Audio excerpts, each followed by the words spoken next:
thank you all for joining. I know some people are still being let in and are still joining, so we'll do really quick introductions. I don't think we can do introductions for everyone, otherwise we'll be here forever, but I'll sort of just quickly give you a bit of a context and background about the session. And Tristan, who's our guest speaker for today's webinar, really exciting topic. So welcome to the session. We're going to be talking about Gen Alpha and how to appeal to a young audience with Penna. And we got Tristan, who's the strategy director at Penna. And Tristan's role has been to help organizations understand the talent attraction problems and find ways to solve them. He's got 15 years of experience working in employer brand marketing. He's worked with companies from a wide range of sectors in the UK and globally. Very impressive, Tristan.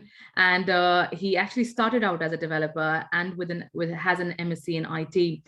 So his main interest has always been, the impact of technology on work and society, which for me was very interesting. And I was just having a conversation with Tristan about what led him to sort of change the fields. So without further ado, I'm going to hand over to you, Tristan, and start the conversation. Please, just some very quick housekeeping things. Please keep yourself on mute if you have any questions. Please do put them in the chat. We will try and take some natural breaks, and if there are some points where we can take any questions, we will. But if not, we've got some time allocated towards the end to take some questions. So over to you, Tristan, and looking forward to a great session. Thank you. Thanks so much, Marty. So just going to share my screen really quickly. I've got a few slides to go through. So hopefully everyone can see that okay. Yes, topic today we wanted to go through is Generation Alpha. And some of you may be familiar with Generation Z and Millennials and Gen X and so forth, and perhaps wondering why are we talking about Generation Alpha? Because Generation Z are all just going through university and entering the workforce at the moment. But we thought it'd be quite interesting to kind of look forward a little bit, to kind of look ahead to the next sort of 5 to 10 years, and the kind of generation that is going to be coming through apprenticeship programs through university and into the world of work over that time frame. And in particular, what we've picked out today is 3 aspects to kind of look at. So firstly, we want to share with you some of the insight around who are Generation Alpha, so how they define, but also what are their values and influences as we kind of look at them going through the school system at the moment. And then look ahead to what they might expect from the future ahead of them. So what lies in wait as they enter the world of higher education and employment. And then finally, what as employers we might need to think about when we're starting to engage with them. So as they start to kind of get to the phase of their life where they're thinking about further study and careers, what are some of the things that we might need to build into our way of thinking in employment? What I'll do is answer sort of questions at the end, but also if you want to pop anything in the chat, if there's kind of natural breaks between these kind of various sections, I'll kind of pick up on those at that point as well. So firstly, just to sort of define Generation Alpha, broadly speaking, the term Generation Alpha has been coined to describe individuals born around the year 2010. So they're sort of age about 10 to 12 at the moment, and they're sort of going through that sort of starting sort of secondary school and so forth. When we compare them to millennials, which is actually kind of 2 generations back, so we're talking people born sort of early to mid 1980s. They've got a sort of a different set of influences, but we can look at certain parallels. So for millennials, it's maybe the Discman and eventually mini disc players and whatever technology. For Generation Alpha, it's phones, smartphones, having everything in their pockets, as well as tablets.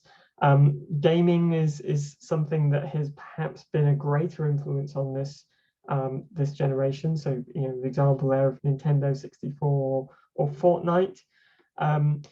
Those sort of influences are much more widespread.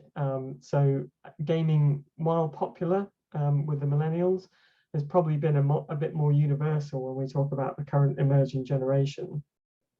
And we look at the ways in which they communicate with their friends. So MSN Messenger, I'm not sure how many people remember using that back in the early days of the internet. Everything is very much more about Snapchat and TikTok much more recently in the way that they communicate. And perhaps then looking at the sort of musical influences, it might have been Gangnam Style was the big hit for millennials as they were growing up, and Baby Shark, the big one for Generation Alpha. So shoehorned between these two generations was Generation Z. So that's the audience that's currently entering the workforce as graduates and apprentices. They were born around the turn of the century, and they're the kind of the ones that are going to make up the bulk of the workforce in kind of the coming years. When we look at generations, we like to sort of see what have been the big influences on their lives, and to kind of look at that as to clues towards how they might behave and how they feel and the things that they value. And if we look at Generation Alpha, maybe more than a lot of generations in a long time, there's a lot of big things that will have impacted them and their development. The obvious ones being a pandemic and a recession, and another recession because they were born around the time of the 2008 recovery period. A mental health epidemic, essentially, in the wake of the pandemic, the impact on mental health is something that's increasingly being talked about. Remote working experiment, experiment perhaps in the last year or so, but quickly turning into something that is well established. And technological revolution. And by that we mean we're sort of going through another wave of technology change. So every sort of 10 years or so, there are kind of big changes in technology. There's been a lot of talk recently about the concept of Web3. I'm not sure whether you've come across that terminology, but it encompasses things like the blockchain, cryptocurrency, NFTs, and so forth. I'm not going to focus on that today, but those are things that are starting to work their way into the sort of public consciousness and starting to impact on the way that kind of people behave. Bringing it to life in a very relatable way. Here are some sort of quotes that have been pulled from Twitter. And again, anyone with perhaps young children will probably resonate with this one. My wife asked today what the date was, and before I could answer, my 4-year-old interjected, just ask Alexa if you were curious about the latest batch for Gen Alpha and how they're coming along. It's always been the way with generations that what we may have had to learn in our adult lives and get used to because we can remember the before times.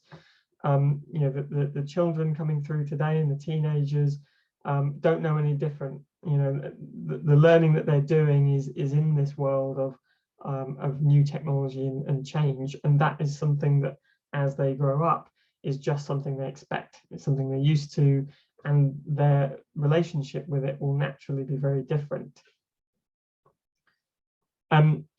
As we're on the sort of topic of technology, some of the sort of research on this shows that 75% of children have their own iPad or tablet. This is in the UK, and 8.25, I don't know why it's so specific, is the age at which parents think their kids' knowledge of tech outstrips their own. So quite a enlightening sort of statistic there. And I think this sort of widespread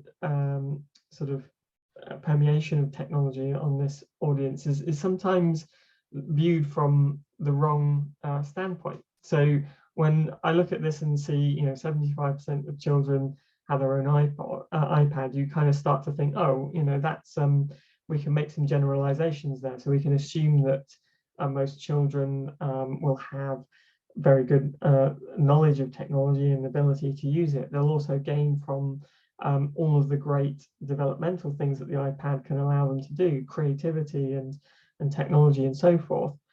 But the thing that really stands out to me there is the remaining 25%. What about the 25% that don't have their own tablet? And that sort of begs the question of what is going to be the impact on socioeconomic divides for children who kind of go through and enter the workforce by this kind of technology gap. Will that just exacerbate the differences between sort of children and teenagers who have access to these things and their career prospects and those who don't? If there's one group that's accelerating away, and even if that's the majority, inevitably that might lead to others being left behind. So one of the things that I think is worth considering, and we'll come on to sort of takeaways and thoughts towards the end, is thinking about how we view candidates, apprentices, and school leavers and so forth, and how we can address that fact that some will have had that better opportunity for learning and development outside of their school environment. A point made there around 25% that don't have their own tablet in primary school might be a parental choice. Yeah, absolutely. And it's kind of interesting to kind of know equally how that will impact on their sort of learning and development. There's good things to owning a tablet for a kid in terms of development, but equally there could be negative sides as well. And that kind of brings us really neatly onto this kind of next phase, which is the growing concern for mental health. So with this greater access to technology and social media platforms and games and everything that goes with it, one of the things that has really entered the sort of the dialogue in recent years is the concern for mental health. So the impact of seeing perfection, perhaps, or the sort of expectation of perfection that has often been the case with social media content in recent years. The sort of the social anxiety and pressure that comes with seeking confirmation and recognition from your peers is now increasingly viewed as a negative thing and potentially damaging to the development of this generation. There's a clear link between the rise of smartphones and social media and increases in depression and anxiety and loneliness amongst teenagers.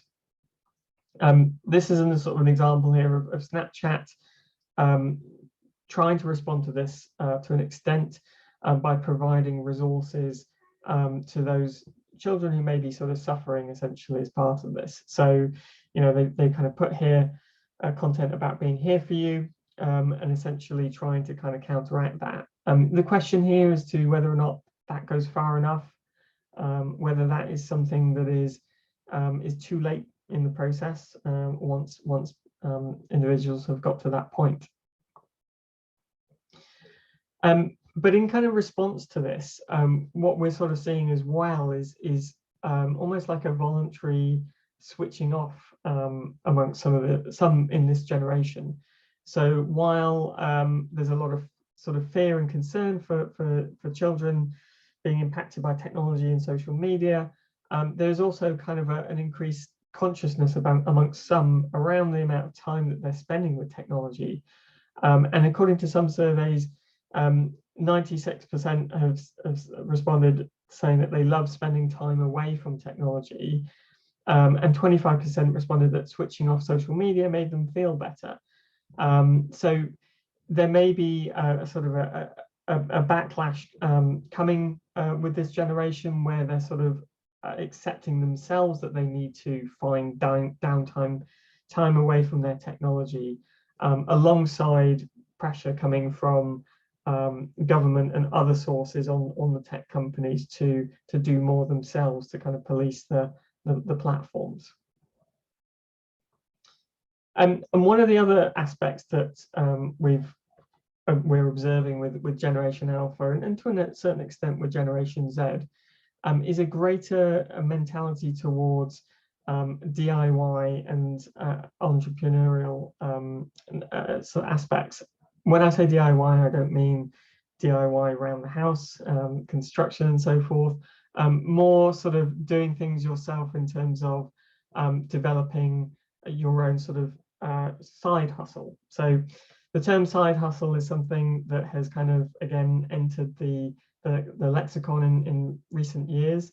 And it's increasingly driven by the ability for young people to be able to turn their own kind of hobbies and interests into something that they could even make a living from. Maybe not primarily, but as the name suggests to kind of top up their sort of primary earnings.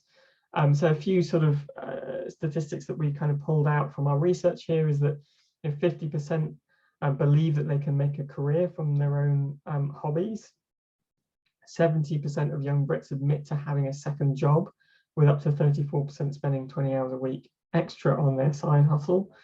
And when we look at Generation Z, 69% of them plan to be their own boss. So it seems like this kind of technology disruption and growth in the past few years has opened up a lot more opportunities for the younger generation to have a slightly different approach to their working life than perhaps their sort of parents.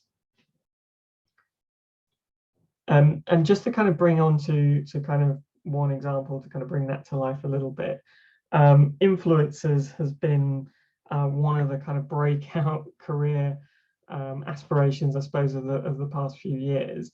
And influencers on YouTube and Instagram have made their way into mainstream outlets such as sort of TV and so forth.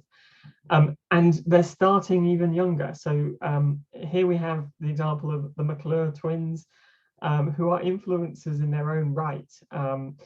They are young American, two young American girls who have a massive following on YouTube and social media themselves, and use that as essentially a way of topping up their, I suppose, their pocket money.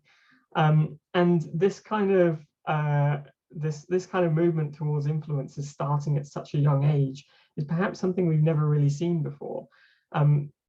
Just as a sort of further side note, we hired 2 apprentices during the sort of 2021 period, age 17 and 20 themselves, and both of them are influencers in their own right. So one of them happens to be a TikTok influencer with 200,000 followers. That's not his primary job. It's not something that is enough to live on, but is certainly something that he puts his passions into alongside his primary job at work. So we'll come on to kind of some of the takeaways later on, but this kind of avenue that's opened up to this younger generation is not something that we again have seen before, and how that kind of plays out into their adult life and their careers is going to be something quite interesting to observe. And just as another kind of interesting observation alongside that, so TikTok has been the breakout social platform of the past 2 years. It was something very much growing in 2019 in popularity, and maybe it was that inevitable that it would grow so massively in the subsequent years, but it perhaps was accelerated by the pandemic and people spending a lot more time at home and with a lot more downtime, and essentially able to kind of spend more time on platforms like this. Very interestingly, TikTok launched a job site, unexpectedly perhaps, whereby young people could apply for jobs with video CVs essentially. So they partnered up with some major employers in the US. Generally speaking, these were entry-level jobs, But rather than putting them through the traditional process of going online and applying through an ATS system, their first port of call was to send in a video CV via the platform. So, you know, really different way of thinking, and whether or not this takes hold, not really sure on that one, but it might be worth thinking about the different ways in which this coming generation might want to get their profile across to future employers. Just pause for a quick question. How does this relate to the stat 95% feel better when they switch off social media? I wonder if the effect of influencers won't carry into their adult lives. Yeah, I mean, it's really interesting because you know, you would argue there's only so much space in the world for influencers. Not everyone can influence everyone else. But one of the sort of the other terms that's gone with this is the concept of micro influencers. So while we might be familiar with the big influencers that have tens of millions of followers, you know, increasingly a lot has attention has turned towards micro influencers who may have a few, you know, tens of thousands of followers, a good number, but not, you know, on the same level that we see elsewhere. And the difference here is that they influence on very specific topics, you know, much more sort of niche aspects, and they're much more in contact with their followers. So they have a much closer relationship than you possibly could with, you know, 10 million followers. You can't possibly interact as much with them. And so there is opportunity for individuals to, you know, potentially carry that forward as a hobby that does contribute to their main income. And so what we might find, and I'm jumping the gun a little bit, is that when people who have this interest enter the workforce, they might not be looking for a 5-day-a-week job. What they might want is something more flexible, something that is 3 days a week, which leaves them time for their passion project. You know, it might not pay them enough to pay the bills, but it might be something that allows them to explore their kind of creative passions. And the point there around interested to see how video applications go. Yeah, I mean, that absolutely. We know that video interviewing has kind of been something that's been around for quite a long time, but video applications, no, that hasn't been part of things. But that's perhaps because the generations preceding this, I'll include myself in that, have been a bit less comfortable filming themselves, whereas I think it's probably fair to say that the younger generations now are much more comfortable with that approach, whether it's through TikTok, whether it's through Snapchat, or even Twitch. There are many platforms that really encourage filming yourself for short periods of time, and it's something that is pretty widely accepted by that age group. Another aspect of this is how we look at their likely values, I suppose, as they kind of play out into the market. So what we've seen over the past 2 years is a lot of conversation around inclusivity, both from an employment perspective. It's become a lot more prominent and higher on the agenda for a lot of employers, but also as we look around us in what's going on in the world, it's something that's become a bigger part of the conversation. And what we can expect is a greater emphasis on inclusivity from this generation. Generally speaking, expecting more from their employers and from society around them in terms of representation and equality. So that's one of the factors that we might look at. And as we see the participation in these sorts of things, when interviewed on these matters, only 34% said that they would trust the government to tackle things like racism. 1 in 3 7 to 12-year-olds believe that everyone is treated equally, and 42% of 7 to 12-year-olds have corrected an adult for saying something inappropriate. Now, you could argue it's difficult for you know, anyone in that kind of age group to kind of answer surveys and respond in ways that are going to follow through into their adult lives. Obviously, things change as people grow up and grow older, but it's not a surprising sort of prediction to make, to say that each generation generally reflects differently on its preceding generations, quite often shining a harsher light on things that were considered acceptable previously. So we can see a lot of the conversation now around expectations on some of these matters are likely to become even stronger and more solidified as they kind of hit the working ages. And another sort of takeaway from this is, similar survey, 58% of 7 to 12-year-olds think that gender doesn't matter. And brands are responding to this, and that's always a good clue as to where things are going when it kind of starts to translate into commercial and consumer aspects. So this is something launched by Mattel. So they launched a line of completely interchangeable, gender neutral dolls, and we've seen a lot more emphasis on toy companies showing better representation for things like careers and gender roles over the past few years, responding perhaps somewhat to the values of parents. That might be one of the things that is driving this, alongside the expectations of the actual children themselves. And with this comes activism. So we've got a couple of examples here of how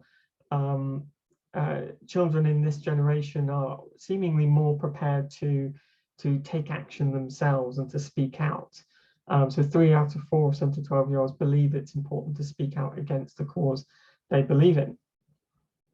So we've got a couple of examples here, and I have to go through fairly quickly. There's quite a lot of material to cover, but Marley Diaz on the left-hand side, 14 years old, and launched a campaign in 2015 called 1,000 Black Girl Books, which was very much around representation for people like her in the literature that children of her age would be reading.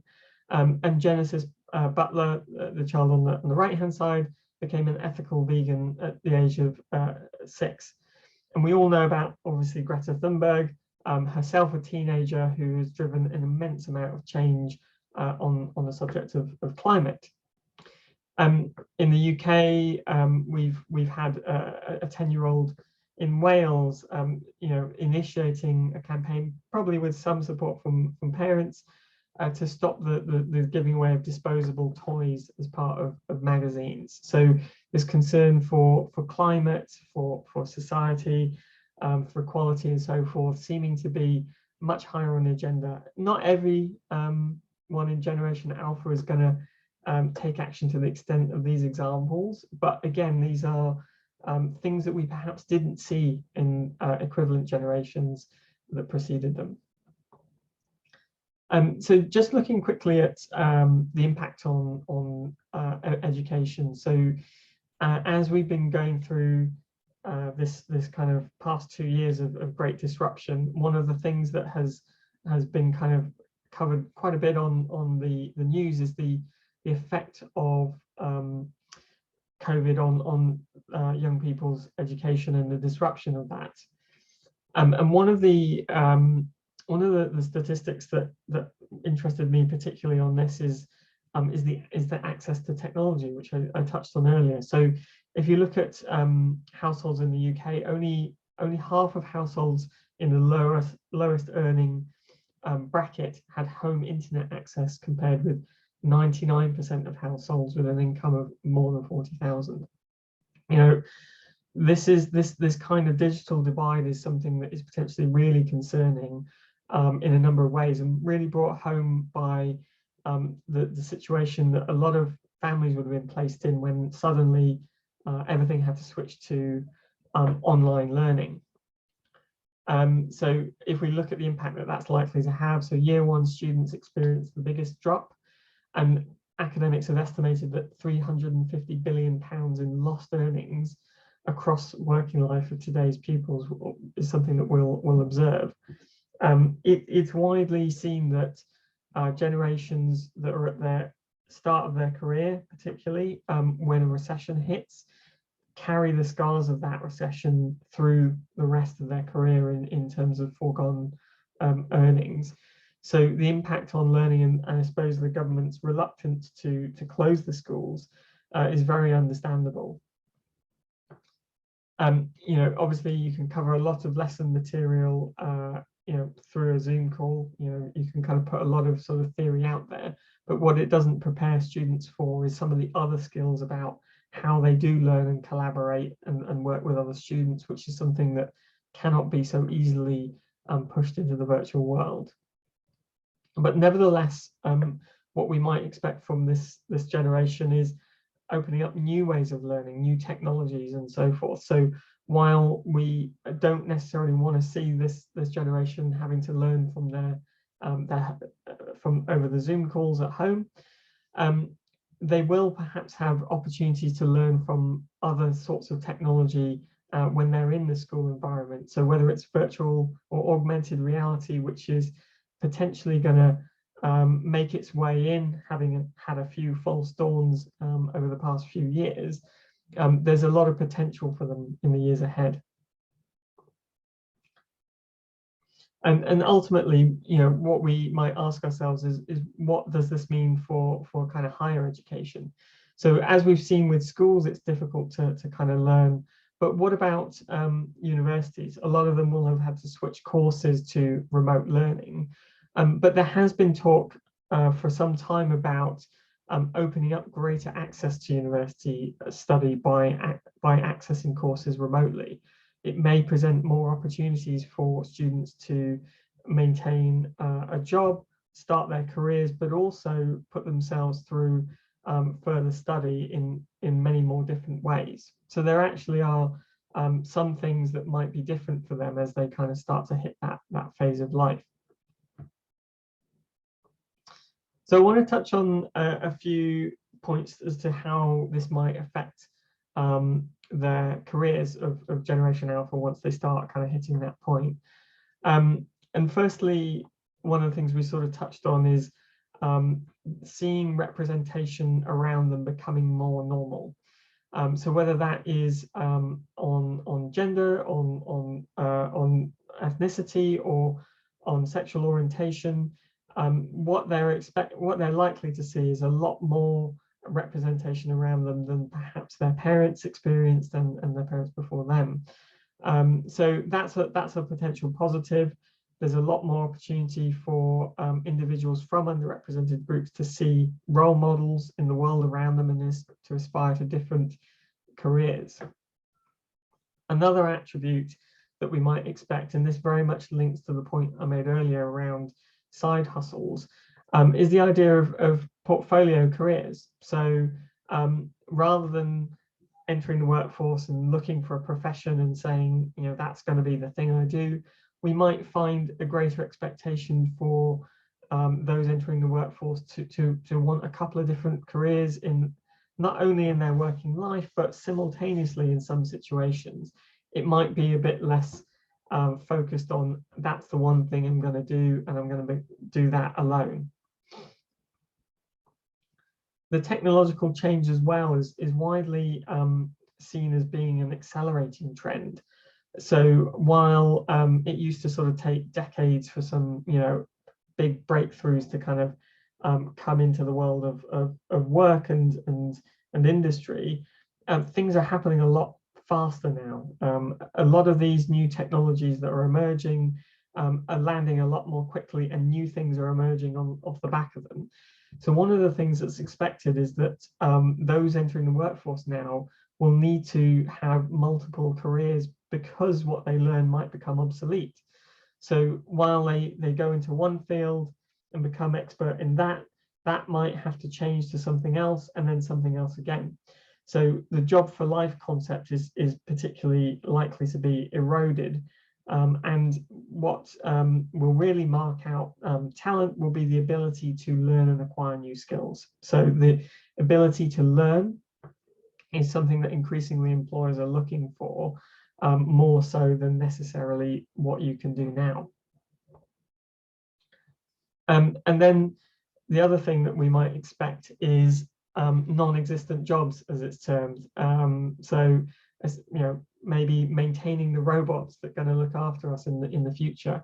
The jobs of sort of 2030 and beyond are speculation at the moment. So that shift that I mentioned earlier around skills and how it's going to be important to be able to continue learning throughout your career is partly driven by the expectation that a lot of the jobs that are going to be perhaps displaced by technology will just shift elsewhere, and we don't know exactly what those jobs are going to be yet. So the children today going through the school system are being prepared with, you know, a lot of learning on core subjects, but they don't necessarily know yet what their career is going to be because they can't know what the jobs of tomorrow are going to be. And finally, just looking at again further expectations that they might have is flexibility is standard. We're all perhaps expecting that now from our employers, the ability to be flexible in how we approach work. Now, firstly, the big shift has been to kind of work from home, like everyone has been forced to if they do an office job. But it perhaps goes a little bit beyond that. So flexibility, not just around where you work, but when you work and how you work. That might be something that is a legacy of the pandemic and increasingly something expected of this generation. It goes hand in hand with the portfolio careers that we mentioned earlier, that the ability to perhaps maintain a couple of different jobs at the same time.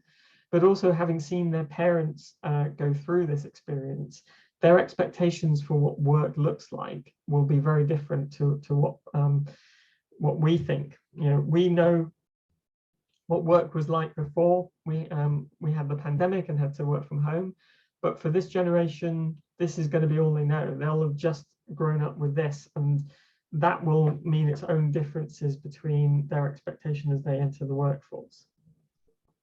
So I just want to finally leave you with a few sort of potential considerations when we're sort of thinking ahead to Generation Alpha. Firstly, that might be to make room for their side hustle. So the employers that understand that and are able to offer them a job that also gives them space for their creative outlook alongside it are the ones that might seem most attractive.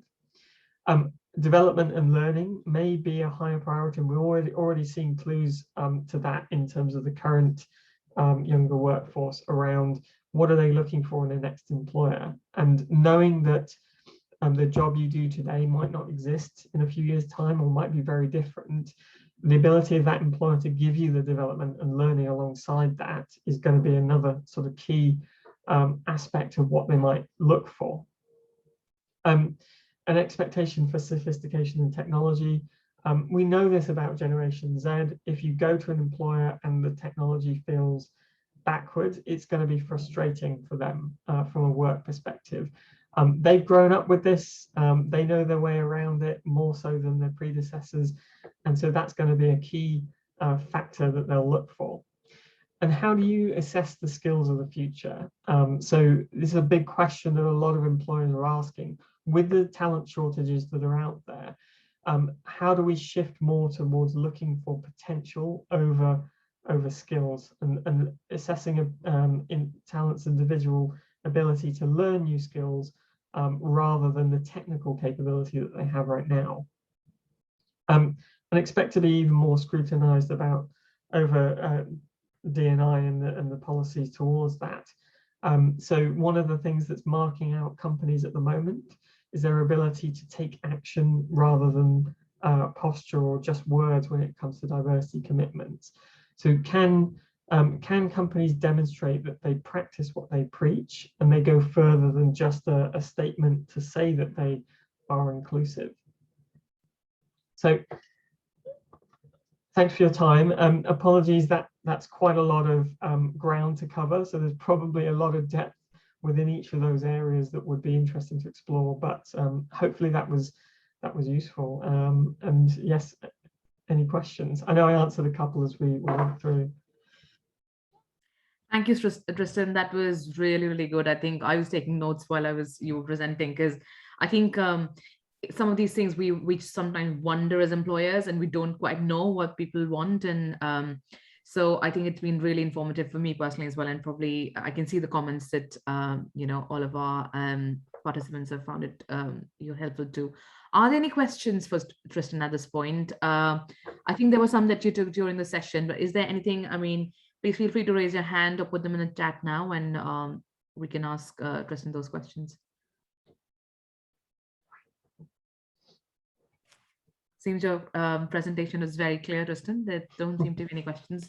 While you were thinking about the question, I've got one actually. I just wanted to know in terms of I've got two questions actually. One is around, National Apprenticeship Week. It's National Apprenticeship Week, so I cannot not talk about apprenticeship roles. So thinking about, thinking about the Generation Alpha, because they seem to be a good fit for those kind of roles. As recruiters, are you seeing an influx of that? Do you think there's a difference in pattern about the interest? Is there an awareness? Because we were having this discussion yesterday at a panel, and we weren't sure whether Generation Alpha and younger people understood what apprenticeship roles could bring to them. So are you seeing a trend anywhere? Do you think, like, because there's graduate schemes, there's apprenticeships, all these entry schemes, are you seeing a pull towards something? Is there any trend? I don't know if you have any thoughts. Yeah, I mean, I think observations are in kind of two areas. Like, firstly, anecdotally, and secondly, sort of evidence-led. When we've looked into uptake of apprenticeships amongst different sort of demographics, because that's really interesting to us. We work with a lot of employers where the focus is very much around ED&I, as it's often known. There's quite often a trend towards lower socioeconomic groups and families pushing children more towards university. Bucking the sort of expectation, because for years and years and years, parents have grown up with the mantra that university is the way to a successful career, and that has been true, and it's always been true. So you can understand why parents would say the best thing for you is university, because you'll earn a lot more money that way. But I think my anecdotal observation is, because we take apprentices into our business every year, I found a lot more individuals taking a conscious decision to do an apprenticeship for very rational reasons, i.e., I don't want to take on the student debt. I don't want to wait until I earn. I want to start a career where I can learn. All of the things that we say to externally to advertise apprenticeships and to say why they're such a good thing. But I think a lot of that is kind of more in the sort of middle class families, perhaps, where they would have gone to university, potentially, but are considering this. So I think apprenticeships, since the levy has kind of settled in, are getting a bit more. There's more apprenticeship opportunities now. Of course, there's a lot more apprenticeships you can do and that are accredited. But I think it's not really necessarily having the effect that it should perhaps have in kind of equal opportunities for kind of everyone. Yeah, and that's really important, isn't it? And I think it's with the work we're doing at Westminster as well, the focus on local residents and young people, and so it's about reaching those kind of. But I think the point you made around some people are recognizing the opportunity with the learning, because you learn as you are working and you're also earning. And I think with universities now also getting into apprenticeships and offering degree apprenticeships, I think there is something that probably still is a bit untapped, but it's growing. I have another question, but I can see Louise has put something in the chat.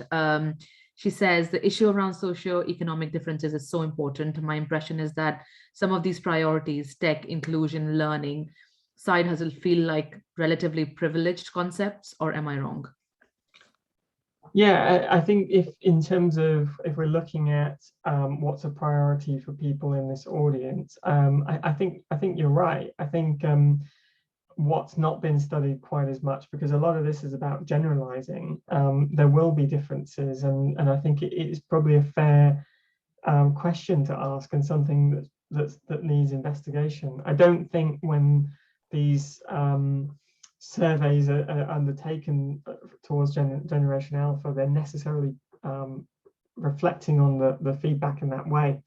There is a problem with generalizing, absolutely. If you sort of say most of this generation think like this, then you're of course forgetting about the kind of minority that don't think that way. And what defines that minority is that driven by, like you say, privilege, and individuals who don't feel like that are the ones that don't have that privilege, I think is a really interesting thing to explore. So I don't have the answer, unfortunately, but I think I agree with the point.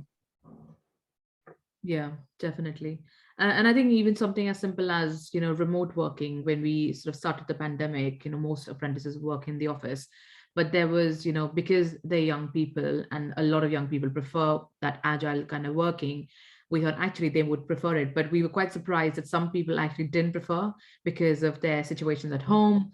So there is this socioeconomic sort of aspect of, where you come from, what your background is, where what the living conditions are, that would force you to have a preference on even the way you work. So it's very different. And you're right, Louise, there is some of these things are not priorities for people, so it really varies. But we know there are probably some of these things that appeal as, for that age group that we can probably work with. My other question was, Tristan, just around, as a as a recruitment organization, we thinking about, how you attract Generation Alpha. How are you guys using social media? Because we were thinking about, we were talking about social media and the impact, and I was surprised when I saw that it actually, there's something on TikTok that's a job site.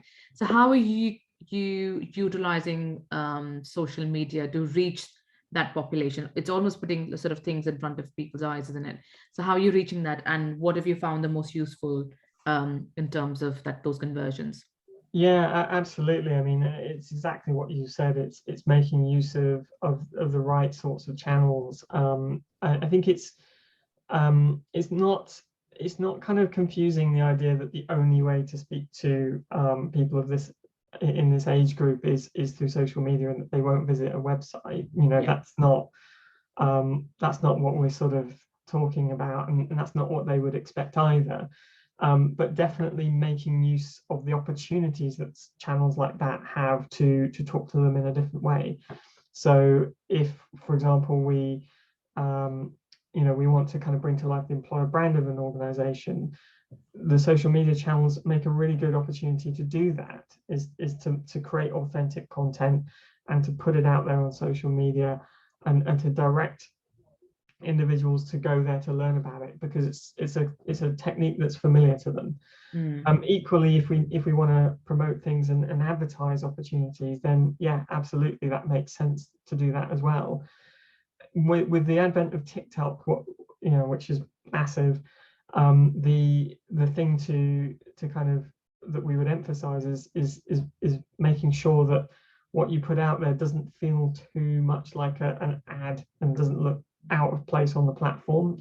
Anyone who's kind of used TikTok will see that it's got a very much user-generated approach to it, unvarnished in many cases. And I think it's an opportunity for employers to kind of to make that make content that reflects that, to kind of make it authentic and look real and appealing in that way, because otherwise it'll be ignored, or people will look through it, look past it.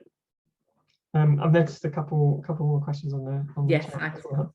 actually, yeah. There's a few from Louise. So firstly, she says, thank you, Tristan. My concern is if we build our recruitment and workplaces practices around some of the generalizations, it will marginalize people even more. Some differential analysis would be really, really interesting. And then she also asks, if you have time, any evidence as to whether young people want us to their feet or not?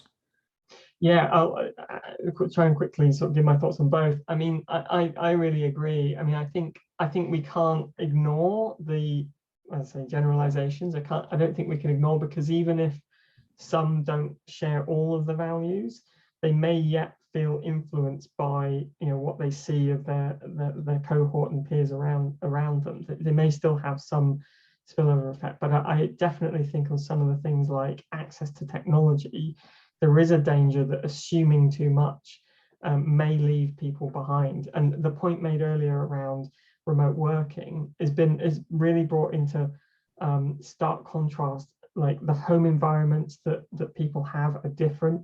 The technology they have is different, whether that's broadband or the laptops or iPads. And so assuming something works for everyone wouldn't be right. And I think actually things like that often play to people who have better access to those sorts of things. And in terms of whether they want you in their feed, I don't think we sort of necessarily say you must follow us as an employee, you must like our posts and so forth. In some ways, the organic side, I would say, acts differently, and it's a place to go and see content when you're perhaps considering an employer or considering a career. Maybe sitting alongside the careers website is another place to go, not necessarily a place to follow and to see it every day, but when you're doing that research phase, you know, as an individual, having that different outlet is just another way of getting that employer brand content out there. Sure. Thank you, Tristan. I think conscious of time, but I think we have time for one more question. So Roxana has asked, how do we maintain interest in apprenticeship programs and balance the need for core skills while still making it attractive for a new generation, especially where a program is limited in its variety or it's still largely focused on building traditional core skills, for example, business admin. Also, how do we build organizational confidence in the use of more creative social media channels such as TikTok? Do you know of some public sector examples that we could look into? Thank you. Well, a lot of questions in that. The apprenticeship program one, I mean, I think it's quite a difficult one to tackle in a short space of time. But yeah, I mean, I think apprenticeships, I think they're progressing. What we've found is that when we put apprentices through programs, they're not always an exact fit for the sort of the course material, and the topic that it's about is always running a little bit behind the real world and industry and so forth. But I think and I'm generalizing here, I think as an opportunity, that kind of balance between classroom learning and on-the-job learning makes them really sort of beneficial for individuals who go through them and come out the other end. I think it's a big question for the wider industry as to whether or not more needs to be done on the kind of the formal side of the learning.